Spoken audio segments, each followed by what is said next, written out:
But I still wanna tell you about my experience. I told you my spouse died recently, and I am someone who is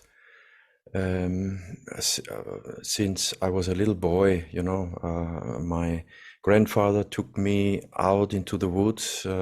He took care of huge areas of nature. And in summer months, I sat with him for hours, many, many hours. And I was not allowed to talk. I was supposed to be quiet, sit there and look. That was it.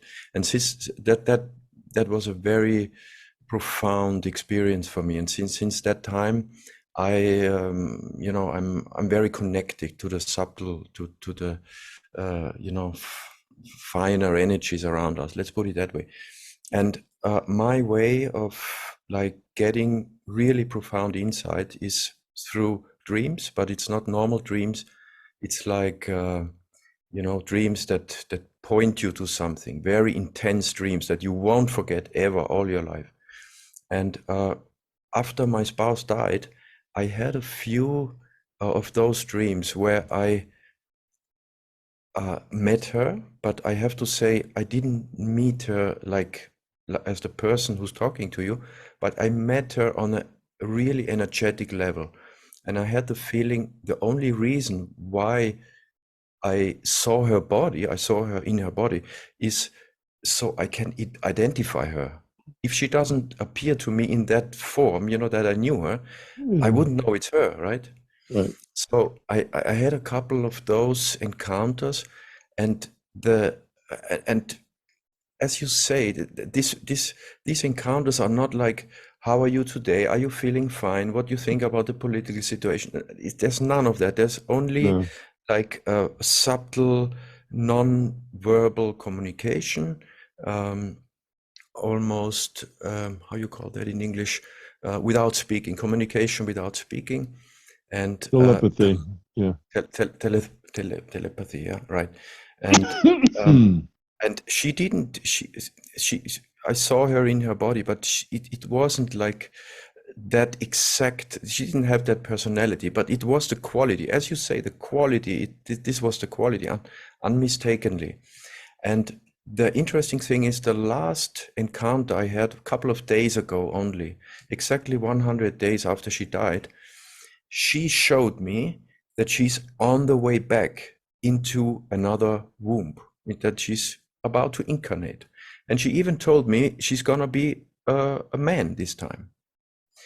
And that was completely changing how I process the loss, how I immediately removed all the pictures after that dream of her, because I said, this is gone, this is over, and she's around. She will be back in June next year. She probably will be born as a he, and whatever it will be, and I had the feeling that this is, as I told you, it's not a normal communication, verbal communication, but this is like a feeling communication, and it is from another area, another dimension that we were communicating. So yeah, I don't know if this makes sense to you, what I mean. Yeah, unmute there. The consciousness processes data in two different ways.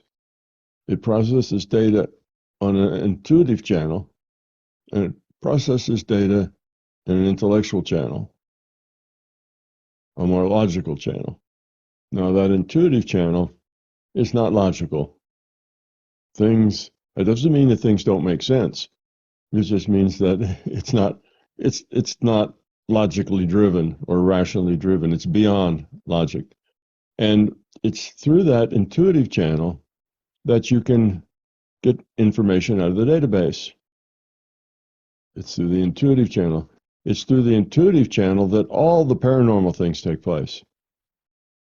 Mind-to-mind communications, telepathy, out-of-body, lucid dreaming, remote viewing, healing, all those things are in the intuitive side.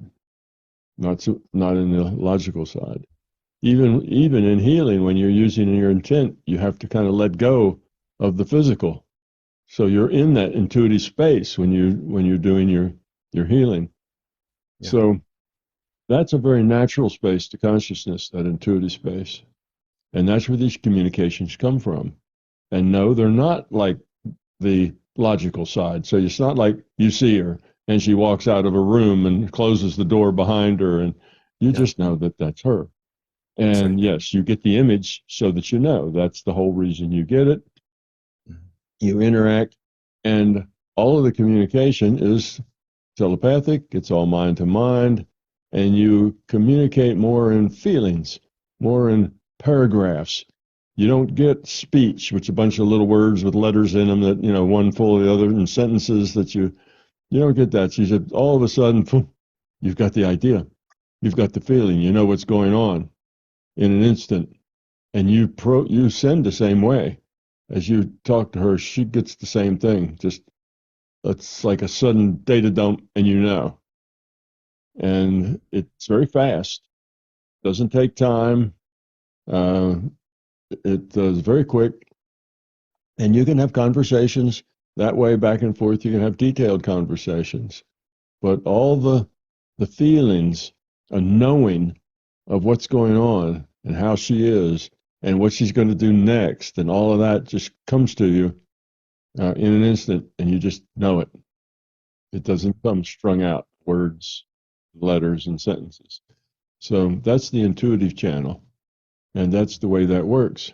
Now, humans, humans are really pieces of consciousness. They're not really the avatar. They're a piece of consciousness. And all consciousness has that ability to develop this intuitive channel. We don't, mostly. Matter of fact, the average person has less ability with his intuitive channel now than he had when he was 3 years old. As a Yeah. 3 year old, he was more intuitive than now. So we have almost no development of our intuitive side in our culture. And we work and work and work on our intellectual side. Our whole life, we're learning things and processing things and understanding things. And this intellectual side, just we hone it and polish it and add new things to it and, change it and update it. And we're just all about that. And the intuitive side over in the right brain, we just let it sit there. So if you develop that intuitive side, you can talk conscious to consciousness with any consciousness. Anyone that's living here, anyone that's never been here, never been to this virtual reality. You can talk to the dead. You can talk to your dog and your cat. You can communicate with anything that's conscious. Mhm. Now, they all won't necessarily, speak English with good sentences, because you talk to your dog, then you're in a dog's view of the world, which is very limited compared to a human's view of the world. And it's mostly in terms of just feelings and Right. uh, than it is language, because that's the way dogs are. But anyway, you can connect with anything, and it's very simple. It's just let go of one data stream and get the other. And way we should be developing as consciousnesses and our avatars is that the intuitive side and the logical side, the intellectual side, should work together as a team. And when you develop that intuitive side such that it can do that and works as a team, what you find is that you live most of your life in that intuitive side, because it's actually more important, has more information, it's more accurate. It just is a better place to live your life. And then you use that intellectual side as you need it to do analysis, to make judgments, that sort of thing. But it's a Yeah. thing where they hand over the intellect will do what it can do best. The intuitive side does what it can do best, and it immediately hands over to the other one, what the other one can do best, and they just work together. But Yeah. you live mostly on the intuitive side. So you live in that space where, as you meet people and talk to them, you not only get the information that's available in the physical world, you get the information that's available in the database, the information that's available within that consciousness. So suddenly you live in a world that is richer, has more information, more information in it. It's a much richer space to be in. Yeah, and That's it has very yeah. the most essential information from my point of view comes from this intuitive side. Yeah, it I have the feeling that we get impulses and tips and pointers all the time from back there or from other, We but do. only again because people are so rooted in in materialism, they don't even take it seriously. Yeah. Yeah, well, just think how you'd be if you had never developed your intellectual side past 3 years old. Just think what you'd be like, proverbial, child raised by wolves, right? It'd be one of those things. You would have no language, you'd have no reasoning, you wouldn't be able to judge or analyze or think very clearly. But if you're raised by wolves, you'd have a lot of intuition about your environment and what was dangerous and what wasn't. And your intuitive part would be pretty good, but your intellectual part would be almost nothing. Yeah. And just think how limiting that would be to you to have an intellectual part that never got past the 3-year-old stage. Well, that's how limited you are on the intuitive side. If you don't develop that Exactly. intuitive side, that's what Exactly. you are. You just cripple yourself down to the functionality of probably a 2-year-old. And that's kind of where you stay. And most people in our culture are like that. They've got a 2-year-old's intuitive side and an adult's intellectual side, and they live out of their heads. They live out of their brains. They think their way through everything, and they think that they're logical. They're not logical. They're not logical at all. Most everything that happens to us that has any significance cannot be dealt with logic. Logic requires a lot of information. To make a logical choice, you have to have all the facts, everything, all the facts and all the facts that influence all those facts and all the facts that influence the ones that influence. And when you have all of those facts, now you can make a logical choice. But we seldom have that. And the most important parts of our lives are not the parts where we're analyzing. We do that at work, maybe, but the most significant parts of our lives are the things that have to do with relationship and caring and sharing and connecting. It's Yeah. love, and justice and happiness, and all those things are subjective. They're not objective.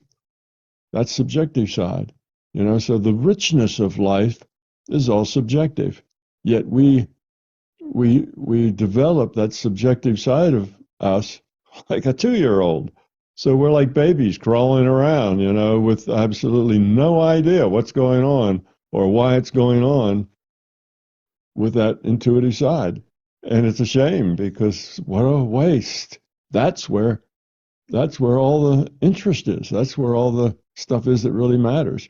If you have to make a decision, should I marry Sally or should I marry Susan? Well, you can't make that logically. There's no logic will tell you that answer. Yeah. But you can get a lot of information about that from that database and looking at the probable future, but you can't get it through logic. Logic doesn't answer any of the big questions.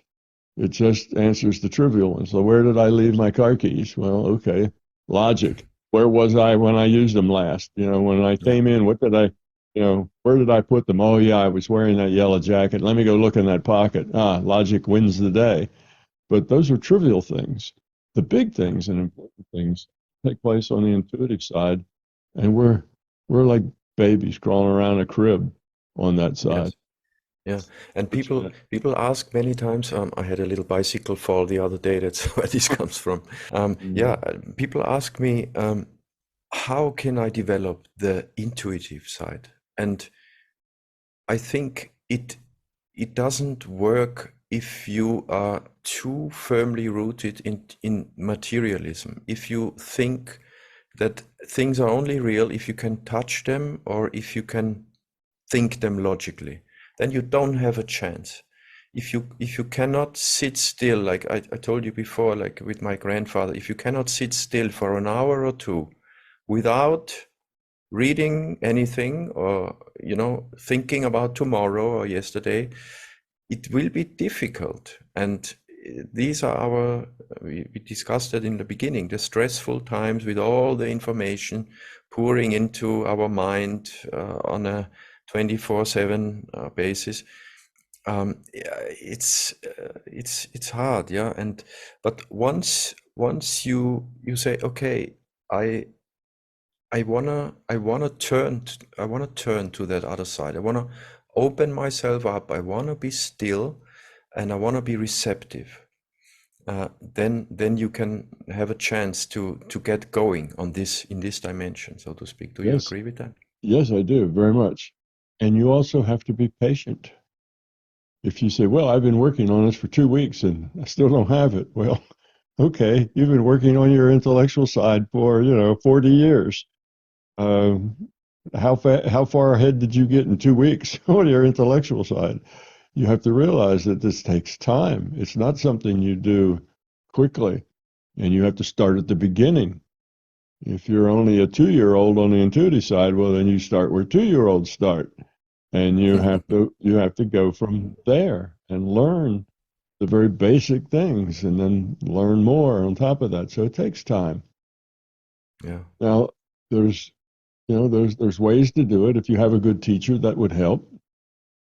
I have a course that I have on my website. If you go to my website, I have a course. It's an audio course that teaches you how to do all the paranormal things, and it explains how they work, what they are, what the mechanisms are, how to Tom approach Spark, them. right?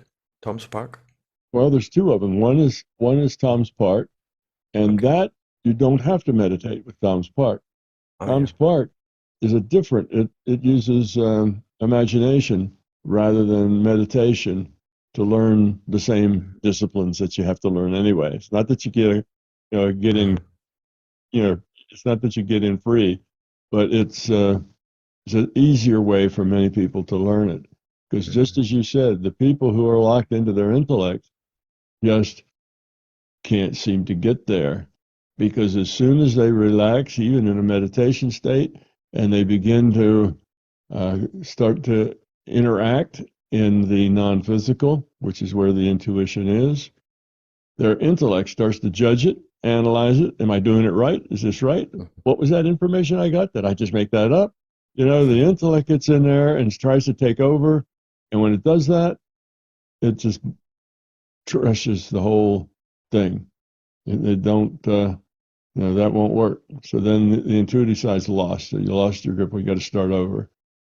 So a lot of these people just can't seem to get their intellect to sit down and be quiet. That's why I developed Tom's Park. It's another way. You don't have to learn to meditate. You do have to learn to imagine things to the point that the story you're imagining just takes on a life of its own.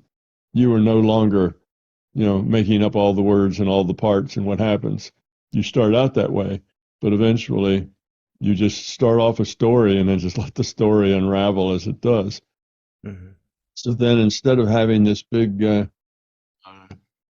boundary where now I'm in this reality and now I'm in that, and the intellect just can't seem to get across that boundary without trying to analyze it and look at it and take a picture of it. And it's just, once that physical, what's going on here? Well, you're out of the world of what's going on here. There is no here anymore. You're out of that virtual reality. Now you're in some other virtual reality with a totally different rule set. Thank you for watching this clip until the end. If you found value in this information, kindly press the like button now. It would really mean a lot to me. Thank you from the heart.